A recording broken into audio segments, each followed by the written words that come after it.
அப்படி ஒரு சூழ்நிலை உண்மையிலே வரும்னா ரொம்ப கஷ்டப்பட்டு போவாங்க. எல்லா கிறிஸ்தவரும் அதை கேட்கல. 5-6 பேர் இப்போ 2 நாளைக்கு முன்னாடி ஒரு ஆர்ப்பாட்டம் கூட பண்ணாங்க, இங்க சர்ச்சை வரணும்னு சொல்லி.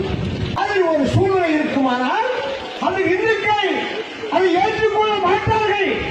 ஆசாரிபுரத்துல ஒரு மெடிக்கல் காலேஜ் இருக்கு, மருத்துவக் கல்லூரி. அந்த மருத்துவக் கல்லூரிக்காக இடம் கொடுத்தவர்கள், அந்த மருத்துவக் கல்லூரி இருக்கக்கூடிய இடம் இந்து கோவில் சொத்து.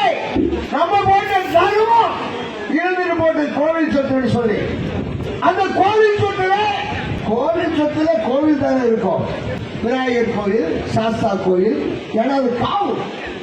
அது அங்கே இருக்கக்கூடிய கோவிலுக்கு பணிவிடை செய்யக்கூடியவர்களுக்காக கொடுத்த கோவில் சொத்து அது.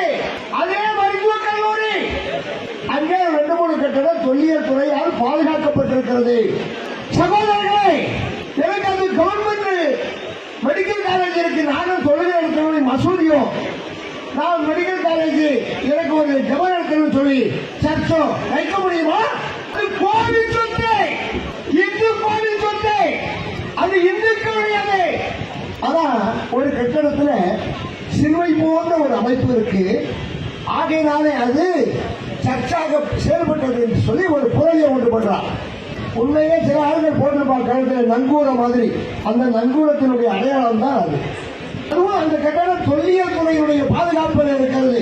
இப்ப சிறுபான்மை ஆணையம் அந்த பீட்டர் போலீஸ் வந்து சிறுபான்மை எல்லாம் சேர்த்து எங்களுக்கு அங்கே ஒரு ஜப கூட்டம் வேணும், நாங்களும் ஜபம் பண்ண போறோம். கோவில் சொத்துல கோவில் இருக்கு, உலகில போறாம அசிசி பில்டிங்ல போய் நாங்க வந்து எங்களுடைய சாமியை வைக்க போறோம்னு சொல்ல முடியலையா? இந்த அரசாங்கம் சர்ச்சை பக்கத்திலே பிள்ளையார் ஊர்வலம் வரக்கூடாது. ஆனா அங்க சர்ச்சை